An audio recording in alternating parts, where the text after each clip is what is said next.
Hey, everybody. Welcome to another Playful Humans podcast. I'm your host, Mike Montague, and my guest this week is Erin Baker.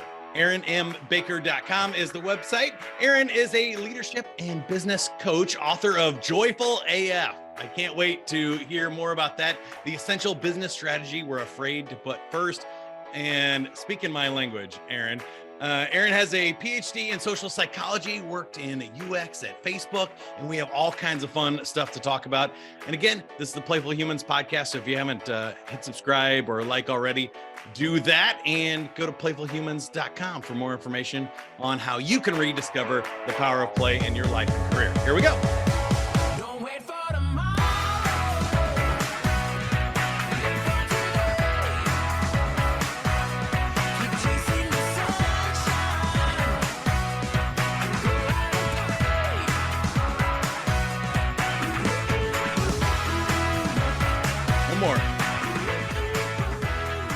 There we go, Erin. I'm always jealous of guests that have better dance moves than me, but I appreciate you getting into it.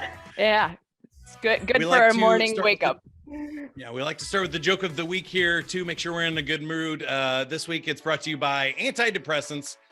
To the guy who stole my antidepressants, I hope you're happy now. How do you impress a baker on a first date? No idea. You bring them flowers. Nice. Yeah, right. I should know that since my last name's Baker. That's a good one. I picked that one out just for you. I appreciate that. All right. So tell us about the book, because I'm really excited to read it. Hopefully everybody that listens today will be as well. Joyful AF sounds like a great way to live and work. Yeah, it's also just a really fun title to say, especially because some people don't know what AF means. And I go, I want to Google that. For sure. So, the book is all about, this idea that, people can get behind the idea of joy in their life. But when it comes to professional work, joy is not in most people's vocabulary. And a lot of people I work with are solopreneurs, small business owners. And it's exactly what they got into their line of work to have, right? Joy, or they call it something else, freedom, independence, autonomy, creativity, all these things. They get into their business for that and then find themselves very quickly miserable, right? Shackled to all of the shoulds that they're supposed to do, what good business owners do, what's the right strategy, what's my revenue goal, all these different things. And then joy's gone. And so I wrote this book to say, wait a sec, you got into business for joy. It's the only thing that's going to keep you alive in this thing called business. How do we help you put that first and show you that when you put your joy first, that's actually when all the success that you want will come your way. Well, that last part, I think, is what is most interesting, is that if you look at a lot of the research, and you have a PhD as well, so I'm sure you've done it more than I have, but it is interesting that is what attracts people. That's when you become successful, is when you're doing something you're passionate and joyful about, and people can feed off of that confidence and energy and tell that you really like it and it's working. And it really is a business strategy for success. And I don't know why we keep preaching like grinding and hustling and burning yourself out, where if you look tired and miserable and sick, like, why would anybody want to work with you? Yeah, I don't get that. I think the other piece that really fascinates me too is we need to talk about hustle and grind culture. Many people leave their corporate 9-to-5 jobs with the hope that they're going to actually end up working less, right? And or working differently. And to me, it's, why would you go into entrepreneurship to work even harder than you've ever worked, to have more instability and uncertainty, right? You don't have a paycheck coming your way every month guaranteed. And so it makes sense to me why so many businesses really flame out. It's like you light a big fire, but it doesn't actually catch and sustain itself, right? And so I am so anti almost all the business advice out there around, wake up at 4 a.m. and, always be on, and you Put a can't stick get of your butter in your result. coffee and get Yeah. going. Yeah. Yeah. You can't get your results if you're not working all the time. And I'm going, no, that's actually the opposite. That's where you will, like I said, you said burnout, right? And yet you ask people, well, to prioritize their joy. And most people, when I say that, they're sort of like, yeah, I get that. But I said, no, what would happen if you actually prioritize your joy? All of a sudden they go, oh, I'd flame out, the business would fail. Um, they have all these negative associations, as if following their joy is sort of the anti-business strategy, right? Yeah.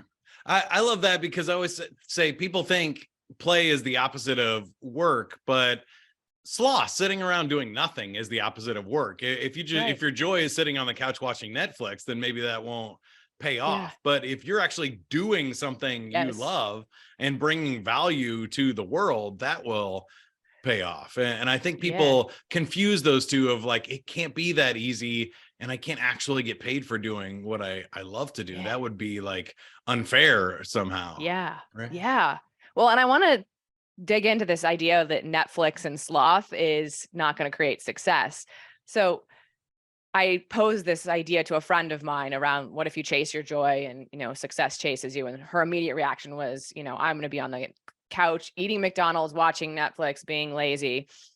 And what immediately occurred to me with her was, wow, this is someone who I haven't seen rest in a long time. She's Mm. full-time job, has a side gig business, also plays cricket for Team Canada. I'm like, of course your joy right now is Netflix and McDonald's. Your body needs some rest. And the fear that so many people have is that if they follow their joy, that's what's going to happen. There's this, whether it's Netflix or, watching movies, watching TV, it's the sitting on the couch, eating junk food. I'm never going to get up again. And Right. the thing we know about humans is we can never stay in one particular set of motions for too long. We can't go constantly. We also can't sit constantly. And so if you sit on the couch and watch Netflix, at some point you're going to want to get up and go do something. I love that. And it really kind of reinforces what I've been thinking about recently is playfulness. One of the definitions I found is the movement between chaos and order. Ooh. And I thought that was so brilliant. And if you think about it, that's really what makes things interesting, is that movement you're talking about, and the improvisation. When you don't know what's going to happen next, things get more interesting. And when you do know what's going to happen next, and everything's in an order, and even if you're doing something challenging or something that you love, and you're following your passion, if your day becomes a routine, it becomes boring, even if it's that Yes. thing that you most loved when you started doing it. And I think a lot of people miss that. We want to, I guess we want the comfort of that routine, but we don't necessarily enjoy that long term. And I think people miss short term and long term a lot. Yeah, it reminds me of a quote by Chip and Dan Heath in their book, The Power of Moments. They say, we feel most comfortable when things are certain. We feel most alive when they are not. Yes, that's awesome. Right.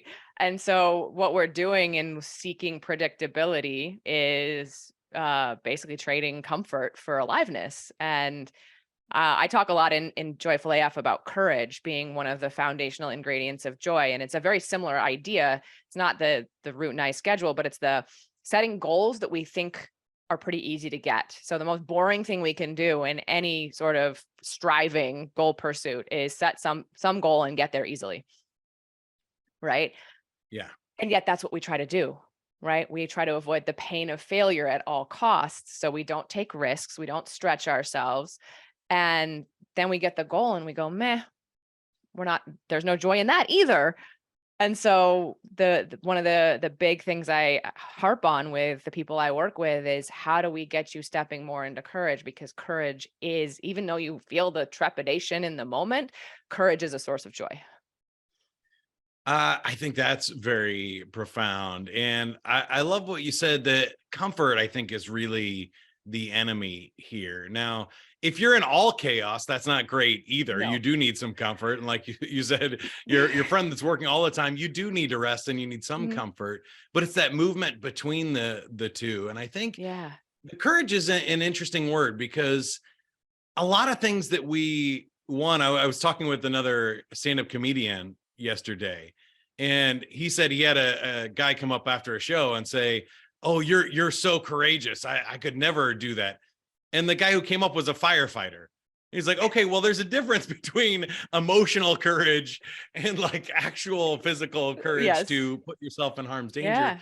I think most of this is emotional, intellectual courage, right? It's the guts to put ourselves out there. How do you coach people on that? Because most situations, you're not putting yourself in physical or even financial harm that much. If you've already found success, chances are you can find it again. So you're leaving the safety of a corporate job, but you're not really going to be, end up in a van down by a river. If you can find a job once, you can do it again. Yeah. So the first thing is that we intellectually know that we're not going to end up in a van down by the river, but our nervous systems don't. So our bodies and brains are not talking to each other. And so what's happening for a lot of people is their body does think this is a real threat, right? So going on stage is not just an emotional threat. Like my body feels like I am going to die. And so one of the things that my therapist taught me, and I wrote about this in Joyful AF as well, is that there's a difference between something that feels uncomfortable and something that feels unsafe. And so when something's uncomfortable, it's good to lean into courage and stretch ourselves. But when something is nervous system unsafe, even if it's something that rationally feels just fine, that's when we need to actually work through and tend to what's going on, understand underneath, is there some sort of trauma response happening, and take a dial back before you run towards it. So a great example is one that I had for me back in 2019, starting my business, and my coach said, you know what? Go live every day on Facebook. That's how you'll know what your message is for the world. All well and good. Brain goes, yep, that makes sense. A little bit nervous. Suddenly go live the first day, anxiety welling up everywhere. I'm in tears every day for about 10 days. I'm just in panic attacks all day long, to the point where I'm like literally on the floor crying at times. And that's what I learned later was, oh, my nervous system was having a reaction to something. I was pushing past what was safe for my nervous system, even though my brain was like, it's just going live on Facebook. Like, what? So now when I'm working with my clients on this, we're looking at where is that line between uncomfortable and unsafe, and can we stay right at that line? And if we go into territory that's unsafe, how do we pull back and have you do less, even though your brain may be telling you, you idiot, it's fine.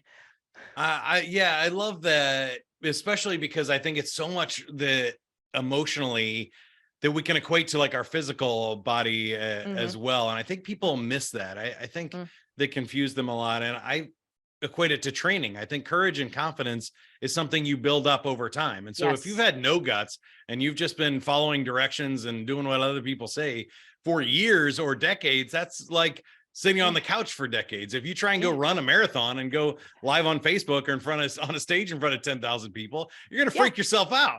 Like that's not going to work out very well for you. But if you start moving back and forth between the two a little bit, and you do some tests, like record a podcast by yourself in an office and don't show it to anybody, and then do it again, like you'll learn and you can build up those skills and confidence. I talk a lot too about courage being like a muscle, right? You don't go into the gym and on the first day deadlift 100 pounds. You will literally injure yourself. You go in and find the weight that is doable. It's a little bit of a stretch, whether it's a 5-pound weight or a 20-pound weight, and you work your way up over time. And that's absolutely what you're talking about, is building that courage muscle and just knowing that you've got to be really attuned to, okay, wait, went too far. That's too much. Or coming back. Okay, this is uncomfortable, but I can handle this. I'm okay here. Right. Yeah. And I wanted to ask you one here about people maybe that haven't had as much success as we have. And I don't want to humble brag for us, but you had a nice job at Facebook and Microsoft. And I've done well as too. And it's not like I climbed the entire corporate ladder. I wasn't, CEO of an international organization or anything, but I feel like that sometimes you need to get there in order to see that that's work. Well, everybody's working for that, but that's not necessarily the thing that makes Yeah. you happy. And Yeah. so I think sometimes you have to achieve success in order to realize that, oh, that doesn't equal fulfillment. But also Yes. there's other people saying, hey, Mike, Erin, it's nice that you guys can talk about following your joy, but you have the privilege of having a paycheck and I got, kids to feed, or I'm trying Mm-hmm. to pay rent here. How do I step out from that? Yeah. How would you talk to those people? Yeah. And I will say joy is a privilege to be able to follow. And I'm really, really adamant about that. And so in terms of, when you do step out and, you don't have this privilege of a paycheck coming after you, my thought is the first thing you got to do is figure out how to get the paycheck on the table. And so it may be that for right now, prioritizing joy feels a little more risky. And so you just do whatever it takes to get some money in. At the same time, it's not an all or nothing game, right? It's not you're all joyful, all not joyful. It's okay. How can you weave safely into your day little pockets of joy? How can you add more play into, say, your marketing? Or how do you add more play? I do a lot of playing with my coaching clients. I love that piece.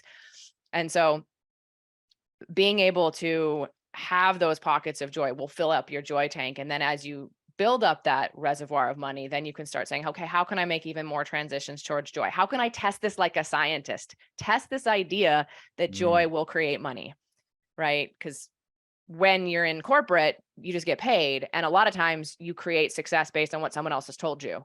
And so the association is, and oftentimes misery comes along with it, right? So this association comes like somebody else tells me what to do. I don't love doing it, but I get success. And so of course your body and your brain is going to be like, well, now that I'm in, entrepreneurship, I can't just follow my joy. I've got to follow what I did my whole misery equals hustle grind, misery equals Right. success. So little by little, experiment your way towards the other way. Yeah, I love that. The only thing I would add to it is plus wanting what you said about they're not mutually tied together, that you can do Yeah. things that are just for joy that you do for free, that's a Yeah. hobby. And I'm going to Yeah. ask you about the 3 guitars behind you here in a second. Yeah. But then you can sometimes figure out a way to make a little side hustle money or do that on the other side. Other times, sometimes doing it for a job destroys the joy in it. And I know you work with entrepreneurs a lot around that, because people say you find what you love and you never have to work another day in your life. I found that not to be true. You still have to pay the bills. And sometimes once a client, pays you for this, I did this as a graphic designer in my 20s. And even as an entertainer, as a DJ, if I'm DJing somebody's wedding and they want to play really crappy, heavy metal for their grandma, I go, well, do I want to get paid here, or do I want to do a show that's going to be good that the audience will enjoy? I have to make a choice. And so sometimes being a DJ is a job and I'm doing it for the money. And sometimes I'm doing it for myself and people come to see me and the songs that I play. Or when I was doing graphic design, a large corporate client says, we want a big yellow and black billboard we can see from space. And I just want all capital letters, buy this house or whatever. And you're like, okay, you're paying for it. It's yours. I mean, I could do something, pretty and emotional and connect with humans. But if you want a sign you can see from space, I guess I'm getting paid to make that. Yep. And I think those are the choices that people miss, is that I think we almost need to separate our joy more from our work, but also find ways to weave it in when we can. And that's hard to wrap our heads around. Yeah. And I think, there's this idea. I remember one of my former mentors talked about this idea of having cash projects and sexy projects. Yeah. I just like to call them joy projects now. But when you need cash, you go for cash. But when you have the cash, go for sexy or joy. And what happens for a lot of entrepreneurs is the cash projects come in and then we get back in our old programming about how much money can we make. And then everything becomes the cash project. And the idea is, eventually the more you can, have those reservoirs of cash and then lean into those joy projects. My very strong opinion on this, seeing my entrepreneur clients do this, is then you will actually start making the cash as well, but it may not pay off right away. And you may have to, it may be a longer road. And so, yeah, get the cash, but very much be aware that the cash will take away from your joy if you don't start making efforts towards the joy. I love that. And I think you worked it out for me too. It's the movement between the two. It's not one or the other. Yes. It's how do we go back and forth? And I've always found a way to do this in my career with it. I've never really had less than 2 jobs my whole adult life. And if, the side hustle was paying the bills, then great. I chase that and I follow it and, strike while the iron's hot. And if it's not, I can go back and do some things that I know that I can do, like web design and graphic design, and make some money to pay the bills. And for me, it really did help me fill my tank, because you can only do so much of one thing for so long too. So I have an extroverted activity like a podcast, and then I have an introverted activity like writing.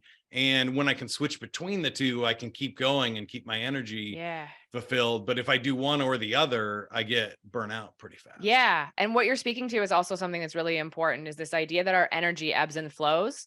Between extrovert, introvert, we have seasonality as humans. There are times when we're really productive, times when we're, winter, all that. And really, one of the things I talk to my entrepreneur clients about is, where is your energy right now? How can you flow towards that? Yes, you might need to keep the lights on and other things, right? So for me, I've just spent 2 years writing a book. My energy for content creation is at its bare minimum. So I have a newsletter I put out every week, and that's the one thing I'm promising at this moment. My energy right now is actually more towards conversations and creating some programs. And so I'm following that energy. That energy will go away at some point. The content energy will come back. But how great is it to be able to design a business where you can flow in and out and, we talk about minimum viable product in, the tech world. What's your minimum viable productivity in the thing you don't have energy for right now? I love that. Okay. Now, you can check out the book, Joyful AF. Go to erinmbaker.com or get the book on Amazon. There's also a free joy audit on the website. So go check that out as well. But Erin, I wanted to ask you, what makes you joyful? What do you do just for fun and play? Yeah. So you see my 3 guitars in the background, and I literally put them on my wall because they are a subconscious primer to play, literally. I wouldn't know. You wouldn't know anything about that. You haven't set up your background that way at all. I also have a basketball hoop outside. So when it's not snowing in the middle of winter, I try to get outside as much. I love being in nature, hiking. What kind of music do you play? I play everything from Pink Floyd to like folk music and Metallica, jazz. I've played pretty much everything. I was actually, speaking of DJing, this past weekend I was at a training mentoring other therapists in a therapy model, and I was DJ for the weekend, and it was really fun to pull out the wide variety of music tastes I have and share it with everybody. Felt very playful. That's super fun and very sporty. So yes. Basketball is great. Yes. Do you find those two different for you, or are there similarities between, is like music more creative and zen, and the sports is the physical energy and stuff, or are they similar? I think they're similar for me. The reason I really love basketball as a sport is it feels a little bit like a dance and like music. And so I do watch other sports, and I also play golf, and that's a totally different mind game. But there's something about basketball that feels very musical to me because of the way you're moving around on the court. There's creativity. How can I, hit the wildest shot I could possibly hit? How can I try this and that? So to me, they're very, very similar. It's just, physical versus, guitar playing is physical in some ways too. It's just, I like that. And for me, I think it's the flow state when you have to pay attention when you're playing music or when you're playing basketball, because if you don't, things don't go well. So whatever takes your kind of full attention and energy gets you into that flow state. I like that. Well, and I will argue that flow is a source of joy, or actually it's just equivalent to joy, right? So many people are looking for creating joy out there. And I'm thinking, well, just dive into something you're really good at and get in flow, I guarantee you will feel joy. Yeah, I am trying to dissect the difference between a playful state and a flow state. I think the only thing I can say is maybe flow is part of that playful state. Mm-hmm. And people have kind of hacked it out as like a business hack that you could Yes. get into a flow state doing really hard, complicated work that's not Yes. fun. Yes. But why would you do that? Yeah. Is kind of the question, right? And I believe in the opposite. Flow is the stuff that's easy, that comes natural, that you discount as being your superpower, really. And I think play, joy, flow are all basically the same thing. Yeah. And trying to get I into love that flow too. in The easy one is the one that really throws people off. I think we yes. discount it. And I was thinking about this even with my podcast, because somebody else gave me a compliment the other day, and I said, well, I did like the morning announcements in high school. Like just from the time I was a kid, I was always doing weird things like this. And I wanted to be on the microphone and be silly and make other people laugh and stuff. So it never really occurred to me until later that I could actually do that. It was after college, really, or during college. Yeah. And I think that's such an important thing to point out. Two things. One is we're a society of hardaholics. We've told ourselves that the only thing worth doing is the thing that's hard, and that's wrong, in my opinion. I also think the thing that we love to do when we were 6 years old is probably what we need to be bringing into our work. So you're talking about, announcements. We were talking earlier before the show that you thought about radio, right? Like there's clearly a path here, and the same thing could go back for me. Like I was the one that was always befriending everyone in the class. I wasn't an extrovert, but I could talk to anyone about anything. Oh, I talk to everyone about everything now, right? That's so perfect. Are you ready to play a game? I am. Let's do this. All right, spinning our wheel of games, seeing which one you get, and you landed on movie trivia. Woo-hoo! We haven't done this one in a while. I think only one other person has gotten this one. So name a movie about a wedding or weddings in general. I mean, 4 Weddings and a Funeral, Wedding Crashers, My Best Friend's Wedding. Yes. My Big Fat Greek Wedding or The Wedding Singer. Ooh, yes. Yep. That one's good. Yep. Okay. Name an 80s rom-com movie. Ooh, 80s. Is 16 Candles a rom-com? I don't actually know. It is number 3. You nailed it. When Harry Met Sally, Dirty Dancing, and Pretty in Pink. Apparently we were just doing John Hughes movies. Okay. All right, last one. This is a tough one. I'm going to combine your music knowledge with your movie knowledge. Okay. And I'm going to ask you to give me a title of an iconic movie song that was also a successful pop song. So a movie theme song or a song in a movie that was also a successful pop song. My Heart Will Go On, Titanic. Number 2 answer. Yeah, you nailed it. Live and Let Die. Number 1. That was James Bond, right? Oh, yep. In the Shallow, Staying Alive, Eye of the Tiger, and Footloose. Oh, yes. You nailed it. All 3. I nailed it. Congratulations. I'm a little ashamed that Titanic was the first one that came to mind, but you know what?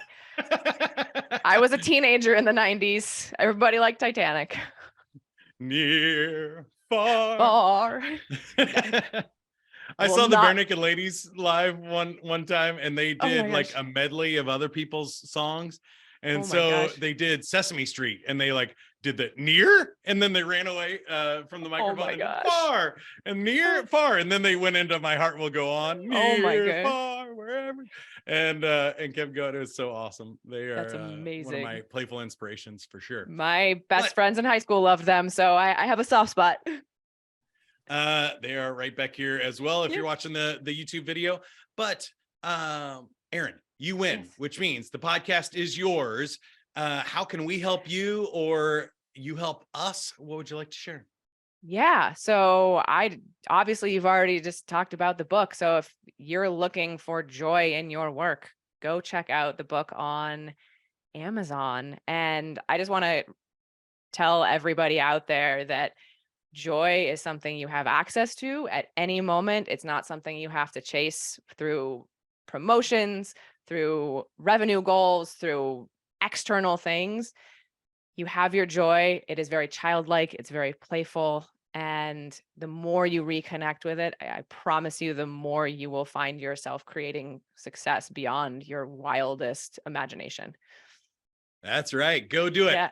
Dr. Erin Baker, erinmbaker.com, and the book, Joyful AF. Find it on Amazon, or go get the free joy audit on the website there too, erinmbaker.com. The link is below. And for more information on Playful Humans and the coughs and flus that are going around, you can go to playfulhumans.com, and you can join a community of other adults rediscovering the power of play. You can find reminders and inspiration to be more playful in your adult life. And give us a shout. We'll see you later. Don't wait for tomorrow. Live for today. Keep on chasing the sunshine and go out and play. Go play, everybody. Hey, you did it. You made it to the end. But don't worry, there are plenty of more videos where that came from. Just click subscribe to Playful Humans to get notified about our future videos. Now, what are you still doing here? Go play.